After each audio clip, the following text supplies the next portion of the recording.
ಅಕ್ಕಿ ರಾಜ ಅಂದ್ಬಿಟ್ಟು ಹೆಸರು ಅದು.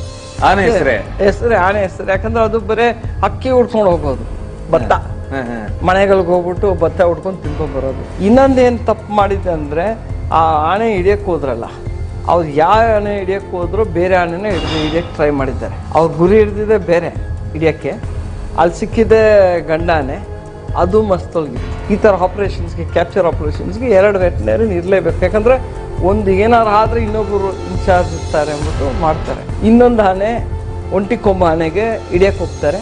11 ಕಾಲೊಳಗೆ ನೈಟ್ ಒಳಗೆ ಅದನ್ನ ಡಾಟ್ ಮಾಡಿದ್ದಾರೆ. ಅದು ಜಾರ್ಕೊಂಬಂದು ಯಾವಾಗ ಎಟಾರ್ಫಿನ್ ಬೀಳುತ್ತೋ ಬಿದ್ದಿದ ತಕ್ಷಣ ಅದು ಜಾರ್ಕೊಂಬಂದು ಮರಕ್ಕೆ ಹೊಡೆದು ಆಕ್ಸಿಪೇಷನ್ ಆಗ್ಬಿಡುತ್ತೆ, ಬ್ರೀದಿಂಗ್ ಆಗೋದಿಲ್ಲ, ಆನೆ ಸಾಯುತ್ತೆ. ಸೊ ಹುಡ್ಕೊಂಡು ಹೋದಾಗ ಬೇರೆ ಒಂದು ಆನೆಗೆ ಟಸ್ಕರ್ನ ಹಿಡ್ಕೊಂಡ್ಬರ್ತಾರೆ. ಹಿಡ್ಕೊಂಡ್ಬಂದಾಗ ಏನು ಮಾಡ್ತಾರೆ, ಅದಕ್ಕೂ ಸ್ವಲ್ಪ ಗಾಯ ಆಗಿ. ಸರ್, ಈಗ ಅರ್ಜುನ ಆನೆ ಡೆತ್ ಆಯ್ತು ಮೊನ್ನೆ. ಆನೆಗಳು ಇತ್ತೀಚೆಗೆ ಸುಮಾರು 2-3 ವರ್ಷದಿಂದ ಸುಮಾರು ಆನೆಗಳು ಡೆತ್ ಆಗ್ತಾನೆ ಇದಾವೆ. ಕಾಡಾನೆ ಕಾರ್ಯಾಚರಣೆಯಲ್ಲಿ ಒಂದು ಕಾಡಾನೆ ಸಾಯುತ್ತೆ, ಇಲ್ಲ ಸಾಕಿದ ಆನೆನೂ ಸಾಯುತ್ತೆ, ಎರಡೂ ಒಂದೇನೆ, ಆನೆನೆ. ಸೊ ಈಗ ಅರ್ಜುನ ಆನೆ ನಿಜವಾಗೂ ಯಾರ್ದಾದ್ರೂ ತಪ್ಪಿದೇನಾ ಅಥವಾ ಅದು ಈ ರೀತಿ ಆಗುತ್ತಾ ಕಾಡಲ್ಲಿ ಸದಾ? ನಾವು ಒಂದು ಹಿಡ್ಕೊಂಡಿರೋದೇನೆಂದ್ರೆ ಅರ್ಜುನನ್ನ ಫಸ್ಟ್ ಆಫ್ ಆಲ್ ಕರ್ಕೊಂಡು ಹೋಗ್ಲೇಬಾರ್ದಾಯ್ತು. ವಯಸ್ಸಾಗಿದೆ, ರಿಟೈರ್ ಆಗಿ ಇನ್ನೊಂದು ವಿಷಯ ಏನಂದ್ರೆ ಅದು ಮತ್ತೊಲಗಿತ್ತು, ಅಂದ್ರೆ ಮಸ್ತ್ ಅಂತೀವಿ. ಮತ್ತು ಎದ್ದಿದ್ದಾಗ ಅಗ್ರೆಷನ್ ಜಾಸ್ತಿ ಇರುತ್ತೆ. ಸೊ ಅಂತ ಟೈಮಲ್ಲಿ ನೀವು ಯಾವ ಎಲಿಫೆಂಟ್ ಯೂಸ್ ಮಾಡಂಗಿಲ್ಲ ಅಂದ್ಬಿಟ್ಟು ಒಂದು SOP ಇದೆ. ಆ SOP ಅಲ್ಲಿ ಏನಾಗತ್ತಂದ್ರೆ ಹೇಳೋದು, ಇಂಥ ಮಸ್ತೋಗಿದೆ ಎಲಿಫೆಂಟ್ ನ ನೀವು ಯಾವ್ದಕ್ಕೂ ಎಂಪ್ಲಾಯ್ ಮಾಡಬಾರ್ದು, ಯಾವ್ದೇ ವರ್ಕ್ಸ್ಗೆ ಯೂಸ್ ಮಾಡಂಗಿಲ್ಲ ಅಂತ ಹೇಳಿ ಮಿನಿಸ್ಟ್ರಿ ಆಫ್ ಎನ್ವೈರನ್ಮೆಂಟ್ ಇಂದಾನೇ ಇದೆ. ಈ ತರ ನೀವು ಯೂಸ್ ಮಾಡಂಗಿಲ್ಲ ಅಂತ ಕೊಟ್ಟಿದ್ದಾರೆ. ಆದ್ರೂ ಇವ್ ತಗೊಂಡೋಗಿ ಮಾಡಿರೋದು. ಇನ್ನೊಂದೇನ್ ತಪ್ಪು ಮಾಡಿದೆ ಅಂದ್ರೆ ಆ ಆನೆ ಹಿಡಿಯಕ್ ಹೋದ್ರಲ್ಲ, ಅವ್ರು ಯಾವ ಆನೆ ಹಿಡಿಯಕ್ ಹೋದ್ರು ಬೇರೆ ಆನೆನ ಹಿಡಿಯಕ್ಕೆ ಟ್ರೈ ಮಾಡಿದ್ದಾರೆ. ಅವ್ರ ಗುರಿ ಹಿಡ್ದಿದೆ ಬೇರೆ ಹಿಡಿಯಕ್ಕೆ, ಅಲ್ಲಿ ಸಿಕ್ಕಿದೆ ಗಂಡ ಆನೆ, ಅದು ಮಸ್ತೊಳಗಿತ್ತು. ಸೊ ಏನಾಗತ್ತೆ, ಮಸ್ತಿಗಿದ್ದಾಗ 2 ಆನೆಗೂ it is fight for death ಆಗದೆ. ಹಾಗೆ ಟೈಗರ್ಸ್ ಒಳಗೂ ಆಗತ್ತೆ, ಟೆರಿಟೋರಿಯಲ್ ಫೈಟ್ಸ್ ಇದ್ದಾಗ ಅದುಗಳು ಒಂದೊಂದಕ್ಕೆ ಇದು ಮಾಡಿದಾಗ ಒಂದು ಇಂಜುರಿ ಆಗತ್ತೆ, ಗಾಯ ಆಗಿ slowly it will die. Injury ಆಗಿ ಅವ್ರ ವಿಲೇಜ್ ಕಡೆ ಬರುತ್ತೆ, ಊರ್ ಕಡೆ ಬರುತ್ತೆ, ದನ ಹೊಡಿಯಕ್ಕೆ ಶುರು ಮಾಡುತ್ತೆ, ಜನರ ಮಧ್ಯೆ ಬರುತ್ತೆ, ಜನ ಸಾಯ್ತಾರೆ. ಸೊ ಆ ತರ ಟೈಗರ್ನು ಹಿಡಿತಾರೆ ಅಥವಾ ಟೈಗರ್ ಸತ್ತೋಗುತ್ತೆ. ಇದು ಮಸ್ತೊಳಗಿದ್ದಾಗ ಆನೆಗಳು ದೇ ಫೈಟ್ ಫಾರ್ ಡೆತ್, ಅಂದ್ರೆ ಡಾಮಿನೆನ್ಸ್. ಸೊ ಅದು ಆಗಿದೆ, ಸಾಯುವವರೆಗೂ ಹೊಡೆದಾಡ್ತವೆ. ಹೌದು, ಬಿಡೋದಿಲ್ಲ. ಆ ಮಸ್ತೊಳಗೆ want to show I am dominant ಅಂದ್ಬಿಟ್ಟು ಅದೇನಾಗಿದೆ, ಎತ್ತು ಇಲ್ಲಿ ಕುತ್ತಿಗೆ ಹಾಕ್ಬಿಟ್ಟಿದೆ, ಟಸ್ಕ್ನ ಹಾಕ್ಬಿಟ್ಟು ಎತ್ಬಿಟ್ಟಿದೆ. ಸೊ ಅಲ್ಲಿ ಇಂಟರ್ನಲ್ ಬ್ಲೀಡಿಂಗ್ ಆಗಿ ಜಾಸ್ತಿ ಆಗಿರೋದು ಇದು ಅಂದ್ಬಿಟ್ಟು. ಅರ್ಜುನನ್ನ ತಗೊಂಡೋಗಿ ತಪ್ಪು. ಒಂದು ವಯಸ್ಸಾಗಿತ್ತು, ರಿಟೈರ್ ಆಗಿ, ಇನ್ನೊಂದು ಅದು ಮಸ್ತೊಳಗಿತ್ತು, ತಗೊಂಡು ಹೋಗ್ಬಾರ್ದಿತ್ತು. ಅಲ್ಲಿ ಹೋದಾಗ ಏನಾಗತ್ತೆ, ಇವರು ಕಾರ್ಯಾಚರಣೆ ಶುರು ಮಾಡ್ಬೇಕಾದ್ರೆ SOP ಫಾಲೋ ಮಾಡಿಲ್ಲ. ಅಲ್ಲಿ 2 ವೆಟರ್ನರಿ ಇರ್ಬೇಕಾಯ್ತು. ಈ ತರ ಆಪರೇಷನ್ಸ್ಗೆ, ಕ್ಯಾಪ್ಚರ್ ಆಪರೇಷನ್ಸ್ಗೆ 2 ವೆಟರ್ನರಿ ಇರ್ಲೇಬೇಕು. ಯಾಕಂದ್ರೆ ಒಂದು ಏನಾರು ಆದ್ರೆ ಇನ್ನೊಬ್ಬರು ಇನ್ಚಾರ್ಜ್ ಇರ್ತಾರೆ ಅಂದ್ಬಿಟ್ಟು ಮಾಡ್ತಾರೆ. ಸರ್ಕಾರದ ರೂಲ್ಸ್ ಪ್ರಕಾರ 2 ಡಾಕ್ಟರ್ ಇರ್ಲೇಬೇಕಾ? ಹೌದು, ಇರ್ಲೇಬೇಕು. SOP ಪ್ರಕಾರ, ಸ್ಟ್ಯಾಂಡರ್ಡ್ ಆಪರೇಷನ್ ಪ್ರೊಸೀಜರ್ ಪ್ರಕಾರ 2 ಇರ್ಲೇಬೇಕು. ಮದ್ದು ಕೊಟ್ಟಾಗ ಅದು ಅಕಸ್ಮಾತ್ ಬಿದ್ರೆ ಅದಕ್ಕೆ ಇಮಿಡಿಯೇಟ್ ಆಗಿ ನೀವು ಆಂಟಿಡೋಟ್ ಕೊಡ್ಬೇಕು. ಕಟಾಕಿದ್ಮೇಲೆ ನೀವು ಕ್ಯಾಪ್ಚರ್ ಮಾಡ್ಬೇಕಾರೆ ಅದಕ್ಕೆ ಕಾಲ್ಗಿಲೆಲ್ಲ ಕಟಾಗಿದ್ಮೇಲೆ ಆನೆಗಳು, ಕುಮ್ಕಿ ಆನೆಗಳು ಅಂತದನ್ನ ಇದು ಮಾಡಿದ್ಮೇಲೆ ಅದಕ್ಕೆ ರಿಕವರಿ ಆಂಟಿಡೋಟ್ ಕೊಡ್ಬೇಕಂದ್ಬಿಟ್ಟು ಯಾವತ್ತೂ ಒಂದು ರಿಕವರಿ ಮೋಡ್ಗೆ ಇಟ್ಟಿರ್ತಾರೆ. ಅಂದ್ರೆ ಯಾವತ್ತೂ ಅಷ್ಟೇ, ಯಾವ್ದೇ ಆಪರೇಷನ್ ಹೋದ್ರೆ 2 ವೆಟರ್ನರಿ ಇರ್ತಾರೆ. ಇಲ್ಲಿದ್ದು ಒಬ್ರೆ. ಅಲ್ಲೇನಾಯ್ತು, ಇವರು ಹುಡ್ಕೊಂಡು ಹೋದಾಗ ಆನೆಗೆ ಅದು ಬಂದ್ಬಿಟ್ಟು ಅಟ್ಯಾಕ್ ಬರುತ್ತೆ. ಆ ಮಸ್ತೊಳಗಿರೋ ಆನೆ ಅಟ್ಯಾಕ್ ಬರುತ್ತೆ. ಮಧ್ಯದೊಳಗೆ ಏನಾಗುತ್ತೆ, ವೆಟರ್ನರಿಯನ್ನು ಅದನ್ನ ಡಾಟ್ ಮಾಡಕ್ ಹೋದಾಗ ಈ ಕುಮ್ಕಿ ಎಲಿಫೆಂಟ್ ಒಂದು ಪ್ರಶಾಂತ್ ಅಂತಿದ್ದೆ, ಪ್ರಶಾಂತ್ಗೆ ಇದು ಮದ್ದು ಬಿದ್ಬಿಡುತ್ತೆ. ಅದು ಎಟಾರ್ಫಿನ್ ನೋಡಿದವ್ರೆ. Etorphine is like a narcotic. Usual ಆಗಿ ಝೈಲಜಿನ್ ಯೂಸ್ ಮಾಡಬೇಕು, ಬಟ್ ಈ ತರ ಆಪರೇಷನ್ಸ್ ಕೆಲವು ಟೈಮ್ ಯೂಸ್ ಮಾಡಿ ಅದು ಬಿದ್ದಾಗ ಇವರೆಲ್ಲ ಅದನ್ನ ರೆಸ್ಕ್ಯೂ ಮಾಡಕ್ ಹೋಗ್ತಾರೆ.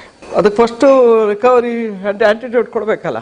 ಅಂತ ಟೈಮ್ ಒಳಗಾದಾಗ ಈ ಆನೆಗೆ ಒಂಟಿ ಇದೆ, ಯಾಕಂದ್ರೆ ಮಾವತ್ಗೆ ಇವತ್ತೆಲ್ಲ ಬಿಟ್ಟು ಬಂದು ಬರ್ತಾರೆ, ಒದ್ಲಾಡೋದ್ರಿಗೆ ಅರ್ಜುನ ಸಾಯುತ್ತೆ. ಇದು ಅರ್ಜುನ ನಾವು ಆಗಿರೋದು ಓಕೆ, ದೊಡ್ಡ ತಪ್ಪಾಗಿದೆ, ಇನ್ ಮುಂದೆ ಆಗ್ಬಾರ್ದು ನಮ್ಮ ಇದು ಓನ್ಲಿ ಸೇಯಿಂಗ್ ದಟ್ ಆಗಿದ್ದಾಯ್ತು, ನೀವು ತಪ್ಪು ಮಾಡಿದ್ದೀರಾ ಒಪ್ಕೊಳ್ಳಿ, ಇನ್ ಮುಂದೆ ಹಿಂಗೆ ಆಗ್ಬಾರ್ದು, ಅದು ನಮ್ಮ ಗುರಿ. ಆನೆ ಒಂಟಿ ಕೊಂಬ ಆನೆಗೆ ಹಿಡಿಯಕ್ಕೆ ಹೋಗ್ತಾರೆ, ಅದು ಇವರು SOP ಫಾಲೋ ಮಾಡೋದೇ ಇಲ್ಲ. SOP ಫಾಲೋ ಮಾಡಿದವ್ರೆ 11 ಕಾಲೊಳಗೆ ನೈಟ್ ಒಳಗೆ ಅದನ್ನ ಡಾಟ್ ಮಾಡಿದ್ದಾರೆ. ಡಾಟ್ ಮಾಡಿದಾಗ ಅದು ಏನೋ ಸ್ಲೋಪು 40 ಡಿಗ್ರೀಸ್ ಇತ್ತಂತೆ. ಅದು ಜಾರ್ಕೊಂಬಂದು ಯಾವಾಗ ಎಟಾರ್ಫಿನ್ ಬೀಳುತ್ತೋ ಬಿದ್ದಿದ ತಕ್ಷಣ ಅದು ಜಾರ್ಕೊಂಡ್ಬಂದು ಮರಕ್ಕೆ ಹೊಡೆದು ಆಕ್ಸಿಪೇಷನ್ ಆಗ್ಬಿಡುತ್ತೆ, ಬ್ರೀದಿಂಗ್ ಆಗೋದಿಲ್ಲ, ಆನೆ ಸಾಯುತ್ತೆ. ಸೊ ನಮಗ್ ಬಂದಿದ್ದ ಮಾಹಿತಿ ಏನಂದ್ರೆ ಇಬ್ಬರು ಡಾಟ್ ಮಾಡಿದ್ದಾರೆ ಅಂದ್ರೆ excess of medicine sedative. So ಅಂತ ಟೈಮಲ್ಲಿ ಮಾಡಬೇಕಾ? ಫಸ್ಟ್ ಆಫ್ ಆಲ್ ನೀವು ಕತ್ಲೆ 6 ಗಂಟೆ ಆಗಿದ್ಮೇಲೆ ಹೇಳ್ತಾರೆ ಡಾರ್ಕ್ನೆಸ್ ಒಳಗೆ ಸ್ಟ್ಯಾಂಡರ್ಡ್ ಆಪರೇಷನ್ ಪ್ರೊಸೀಜರ್ ಹೇಳೋದಂದ್ರೆ ಕತ್ಲೆ ಆಗಿದ್ಮೇಲೆ ಮಾಡಬಾರ್ದು ಅಂದ್ಬಿಟ್ಟು ಅದನ್ನು ಇವ್ರು ಫಾಲೋ ಮಾಡಿಲ್ಲ. ಅನ್ಯಾಯವಾಗಿ ಒಂದು ಆನೆ ಸತ್ತೋಯ್ತು. ಇದೇ ನೀವು ಸ್ವಲ್ಪ ಹಿಂದಕ್ಕೆ ಹೋದ್ರೆ 1 ವಾರಕ್ಕೆ ಇನ್ನೊಂದು ಆನೆನೇ ಹಿಡಿತಾರೆ, ಇದನ್ನೇ ಹುಡ್ಕೊಂಡು ಹೋಗ್ತಾರೆ, ಇಬ್ಬರನ್ನ ಸಾಯಿಸಿರತ್ತೆ, ಇದು ತುಲ್ದಿರುತ್ತೆ, ಇಬ್ಬರು ಫಾರ್ಮರ್ಸ್ಗೆ ತುಲ್ದಿರುತ್ತೆ. ಸೊ ಹುಡ್ಕೊಂಡು ಹೋದಾಗ ಬೇರೆ ಒಂದು ಆನೆಗೆ ಟಸ್ಕರ್ನ ಹಿಡ್ಕೊಂಡ್ ಬರ್ತಾರೆ. ಹಿಡ್ಕೊಂಡ್ ಬಂದಾಗ ಏನ್ ಮಾಡ್ತಾರೆ, ಅದಕ್ಕೂ ಸ್ವಲ್ಪ ಗಾಯ ಆಗಿ ಅದಕ್ಕೆ ಸಕ್ರೆಬೈಲು ಎಲಿಫೆಂಟ್ ಕ್ಯಾಂಪ್ ತಂದು ಅಲ್ಲಿ ಹಿಡ್ತಾರೆ ಅದನ್ನ. ಈ ಆನೆ ಸತ್ತೋಯ್ತಲ್ಲ ಅದನ್ನೇ ಹಿಡಿಬೇಕಾರೆ ಇವ್ರು ಬೇರೆ ಒಂದು ಸಲಗನ ಇಡ್ತಾರೆ. ಹಿಡ್ಕೊಂಡ್ ಬಂದವ್ರು ಏನಾತ ಅದ ಟೈಮ್ ಒಳಗೆ ಅದಕ್ಕೆ ಸ್ವಲ್ಪ ಗಾಯ ಆಗತ್ತೆ, ಅದನ್ನ ತಂದು ಇವರು ಸಕ್ರೆಬೈಲು ಎಲಿಫೆಂಟ್ ಕ್ಯಾಂಪ್ ತರ್ತಾರೆ ಶಿವಮೊಗ್ಗಗೆ, ತಂದು ಅಲ್ಲಿ ಹಿಡ್ಕೋತಾರೆ. ಸೊ ಅದನ್ನ ಅವರು ರೇಡಿಯೋ ಕಾಲರ್ ಮಾಡಿ ಬಿಡ್ಬೋದಾಯ್ತು, ಆರ್ಡರ್ ಇರೋದು ರೇಡಿಯೋ ಕಾಲರ್ ಮಾಡಿ ಬಿಡಿ, ಅಲ್ಲಲ್ಲೇ ಬಿಟ್ಬಿಡಿ ಅಂದ್ಬಿಟ್ಟು. ಈ ತರ ಅವರು ಸಕ್ರೆಬೈಲಿಗೆ ತರಬೇಕಾಗಲ್ಲ. ಓಕೆ ತಂದ್ಬಿಟ್ರು, ಅಗೇನ್ಸ್ಟ್ ದ ಆರ್ಡರ್ ತಂದ್ರು, ಸಕ್ರೆಬೈಲಿಗೆ ತಂದ್ರು ಅಂತ ಇಟ್ಕೊಳ್ಳಿ. ಅಲ್ಲಿ ಟ್ರೀಟ್ಮೆಂಟ್ ಕೊಡಕ್ಕೆ ಇಂಟ್ರೆಸ್ಟ್ ಇಲ್ವಾ ಅವ್ರಿಗೆ? ಆ ಆನೆ ಸೊಂಡಿಗೆ ಏಟ್ ಬಿದ್ದಿದೆ, ಕಣ್ ಪಕ್ಕ ಏಟ್ ಬಿದ್ದಿದೆ, ಆಮೇಲೆ ಅದಕ್ಕೆ ಕಟ್ತಾರಲ್ಲ ಕ್ರಾಲಲ್ಗೆ ಹಾಕ್ತಾರ, ಇದು ಹಾಕ್ಬಿಟ್ಟು ಕ್ರಾಲಲ್ಗೆ ಇಟ್ಟಾಗ ಅದಕ್ಕೆ ಬಿಗಿಯಾಗಿ ಕಟ್ಬೇಕಾರೆ ಆನೆಗೆ ಕಾಲಿಂದ ಇದು ಪಸ್ ಬರ್ತಾ ಇದೆ, ಅದು ಟ್ರೀಟ್ ಮಾಡಿಲ್ಲ. ಮತ್ತೆ ಅಲ್ಲಿದ್ದು ವೆಟರ್ನೇರಿಯನ್ ಅದನ್ನ ಅಡ್ರೆಸ್ಸೇ ಮಾಡಿರ್ಲಿಲ್ಲ. ಸೊ ಲೋಕಲ್ ಆಕ್ಟಿವಿಸ್ಟ್ ಅಲ್ಲಿ ಆನೆಗೆ ತೊಂದರೆ ಆಗ್ತಿದೆ, ಅದು ಟ್ರೀಟ್ಮೆಂಟ್ ಕೊಡ್ತಿಲ್ಲ ಅಂದ ತಕ್ಷಣ ಲೋಕಲ್ ಆಕ್ಟಿವಿಸ್ಟ್ ನಮ್ಮ ಮಲ್ಕಡೆ ಅವ್ರಿಗೆ, ಅದೇ ನಮ್ಮ Subhash Malkade chief wild life warden ಮಾಡಿದ್ಮೇಲೆ ಅಲ್ಲಿ ಝೂ ಇಂದ ಅವರು ಇವ್ರು ಕಳಿಸಿದ್ದಾರೆ ವೆಟರ್ನೇರಿಯನ್ಗೆ, ಅವ್ರು ಬಂದು ಅದಕ್ಕೆ ಟ್ರೀಟ್ಮೆಂಟ್ ಕೊಟ್ಟಿದ್ದಾರೆ. ಅವರು ಚೀಫ್ ವೈಲ್ಡ್ ಲೈಫ್ ವಾರ್ಡನ್ ಅವರು. ವಾರ್ಡನ್? ಹೌದು, ಚೀಫ್ ವೈಲ್ಡ್ ಲೈಫ್ ವಾರ್ಡನ್ ಅಂದ್ರೆ PCCF level, top level wild life ಅಂದ್ರೆ ಫಾರೆಸ್ಟ್ ಡಿಪಾರ್ಟ್ಮೆಂಟ್. ಸೊ ಇದೇನಾಗತ್ತೆ ಅಂದ್ರೆ ಅವ್ರು ಬಂದ್ಬಿಟ್ಟು ಒಬ್ರು ಝೂ ನ ಕಳ್ಸಿಕೊಡ್ತಾರೆ, ಹೋಗಿ ಟ್ರೀಟ್ಮೆಂಟ್ ಕೊಡೋ, ಯಾಕಂದ್ರೆ ಜನ ಹೇಳ್ತಿದ್ದಾರೆ ಅಂದ್ಬಿಟ್ಟು. ಸೊ ಅವರೇ ಬಂದು ಟ್ರೀಟ್ಮೆಂಟ್ ಕೊಟ್ಬೇಕಾರೆ ನೆಕ್ಸ್ಟ್ ಡೇನೂ ಅವರೇ ಮಾಡ್ಬೋದಾಯ್ತು. ಆ ಪ್ರಿಸ್ಕ್ರೈಬ್ಡ್ ಕೋರ್ಸ್ ಆಫ್ ಆಕ್ಷನ್ ಕೊಡ್ಬೇಕಂದ್ರೆ ಇವ್ರು ನೆಕ್ಸ್ಟ್ ಡೇ ಇವ್ರನ್ನ ಕರೆದೇ ಇಲ್ಲ ವಾಪಸ್. ನೀವ್ಯಾಕೆ ಬರ್ತೀರಾ, ನಿಮ್ ಜಾಗ ಏನು ಅಲ್ಲಿ ಇರಿ, ಇದು ನನ್ನ ಝೋನ್, ನಾನು ನೋಡ್ಕೋತೀನಿ ಅಂದ್ಬಿಟ್ಟು.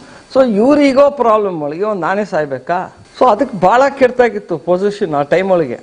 ಏನೋ ಒಂದು ಸ್ವಲ್ಪ ನಾವೆಲ್ಲ ಮಾತಾಡಿದ್ಗೆ, ಸ್ವಲ್ಪ ಅಗ್ರೆಸಿವ್ ಆಗಿ ಇದ್ದಿದ್ಗೆ ಅದು ಸ್ವಲ್ಪ ಟ್ರೀಟ್ಮೆಂಟು ಸ್ವಲ್ಪ ಶುರು ಆಯ್ತು. ಆಮೇಲೆ ಇವತ್ತಿಗೂ ನಮ್ಗೆ ಅವರು ಮಾಹಿತಿ ಕೊಡ್ತಿಲ್ಲ ಹೇಗಿದೆ ಕಂಡೀಷನ್ ಆಫ್ ದ ಎಲಿಫೆಂಟ್ ಅಂದ್ಬಿಟ್ಟು. ನಾವು ಕೇಳ್ತಾ ಇದೀವಿ ಹೇಗಿದೆ ಎಲಿಫೆಂಟ್ ಅಂದ್ಬಿಟ್ಟು. ನಾವು ಮೇಡಮ್ ಇದ್ದಾರೆ ಪಾಪ ಒಳ್ಳೆ ಜನ, is in charge of elephants, project elephant. ಅವ್ರಿಗೆ ಮಾತಾಡಿದಾಗ ಇಲ್ಲ we are taking care of it, ನನಗೆ ಹೇಳಿದ್ರು ಒಂದು 10 ದಿವಸದಿಂದ ಆಯ್ತು. ಇಷ್ಟ ತನಕ ನಮ್ಗೆ ಏನು ಮಾಹಿತಿ ಬಂದಿಲ್ಲ. ಇಲ್ಲಿ ಏನಾಗ್ತಿದೆ ಅಂದ್ರೆ ಇವರು ನಮ್ಮ ಆನೆಗಳು ಹಿಡಿಯಕ್ಕೆ ಹೋಗಿ ಎಷ್ಟೋ ಆನೆಗಳು ಈ ತರ ಸಾಯ್ತಿದೆ. ಈಗ Arjuna one of our iconic elephants, ಅದು ನಮಗೆ ಎಷ್ಟು ಸೆಂಟಿಮೆಂಟ್ಸ್ ಇದೆ, ಅದೊಂದು ಸೆತ್ತೋಯ್ತು. ಮೂಡಿಗೆರೆ ಒಂದು ಎಲಿಫೆಂಟ್ ಸೆತ್ತೋಯ್ತು. ಅದೇ ತರ ನೀವು ನಮ್ಮ ಇದಕ್ ಬಂದ್ರೆ ಬಂದಿಪುರ್ಗೆ ಬಂದ್ರೆ ಅಕ್ಕಿ ರಾಜ ಅಂದ್ಬಿಟ್ಟು ಹೆಸರು, ಅದು ಆನೆ ಹೆಸರೇ, ಆನೆ ಹೆಸರು. ಯಾಕಂದ್ರೆ ಅದು ಬರೇ ಅಕ್ಕಿ ಉಡ್ಕೊಂಡು ಹೋಗೋದು, ಭತ್ತ ಮನೆಗಳಿಗೆ ಹೋಗ್ಬಿಟ್ಟು ಭತ್ತ ಉಡ್ಕೊಂಡು ತಿನ್ಕೊಂಡ್ ಬರೋದು. ಅದು ಆಕ್ಚುಲಿ ಕೊಯಂಬತ್ತೂರ್ ಒಳಗಿದ್ದು ನಾವು ತಗೊಂಡ್ಬಂದು ತಮಿಳ್ನಾಡವರು ರೇಡಿಯೋ ಕಾಲರ್ ಮಾಡಿ ಬಿಟ್ಟಿದ್ರು, ಮುದುಮಲೆಯಾಗಿ ಬಿಟ್ಟಿದ್ರು. ಮಧುಮಲೆಯಿಂದ ನಮ್ಮ ಬಂದಿಪುರ್ಗೆ ಬಂದು ಅಲ್ಲಿ ಊರ್ ಕಡೆ ಸ್ವಲ್ಪ ತೊಂದರೆ ಕೊಡ್ತಂದ್ಬಿಟ್ಟು ಅದನ್ನ ತಂದು ಇವರು ನಮ್ಮ ರಾಮಪುರ ಎಲಿಫೆಂಟ್ ಕ್ಯಾಂಪ್ ಒಳಗೆ ಇಡ್ತಾರೆ.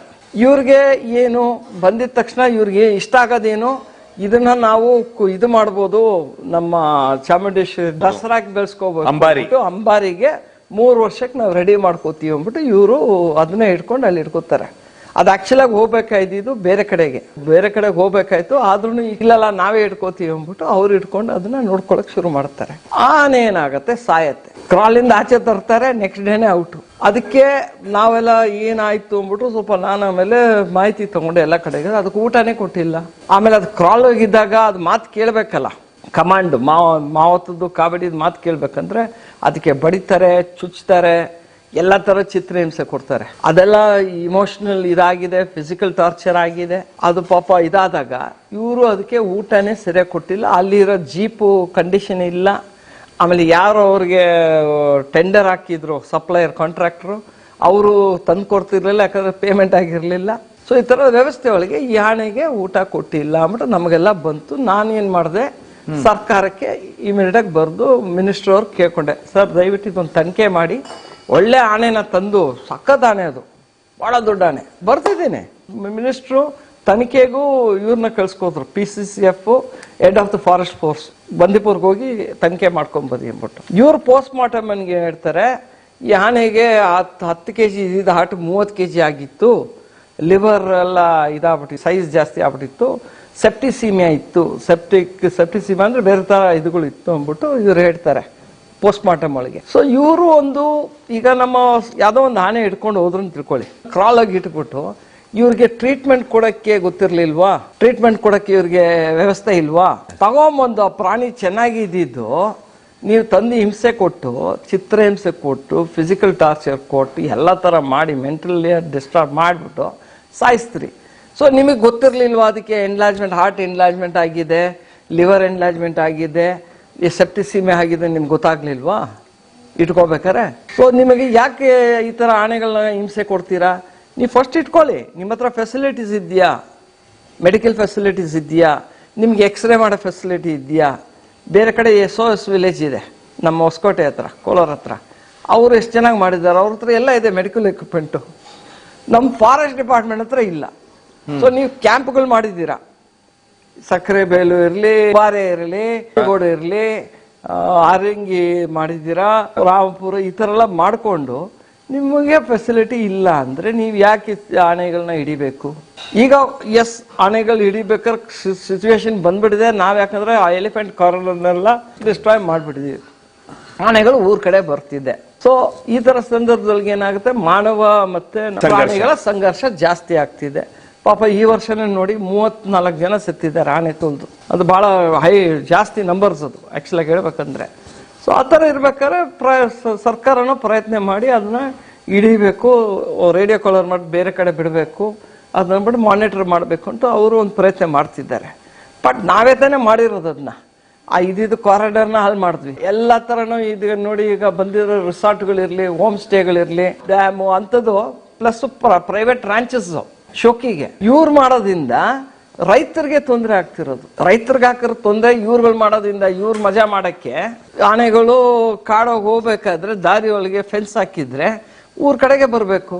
ಸೊ ಊರ್ ಕಡೆ ತೋಟಕ್ಕೆ ಹೋಗುತ್ತೆ, ಅಲ್ಲಿ ತೋಟ ಅಟ್ಯಾಕ್ ಮಾಡಿದ್ರೆ ವಿಲೇಜ್ ಇವ್ರಿಗೆ ಫೈಟು, ಅವರು ಎಲೆಕ್ಟ್ರಿಕ್ಯೂಷನ್ ಕೊಡ್ತಾರೆ. ಎಲೆಕ್ಟ್ರಿಕ್ಯೂಷನ್ ಆಲ್ರೆಡಿ ಈ ವರ್ಷ 15 ಆನೆ ಸತ್ತಿದೆ electrocution, highest number in Karnataka. Sir ಏನು ಇದು ಕರೆಂಟ್ ಕೊಡೋದು ಡೈರೆಕ್ಟ್ ಆಗಿ ಲೈನ್ ಇಂದ ತಗೊಂಡ್ಬಿಟ್ಟು ಫೆನ್ಸ್ಗೆ ಹಾಕ್ಬಿಡ್ತಾರೆ.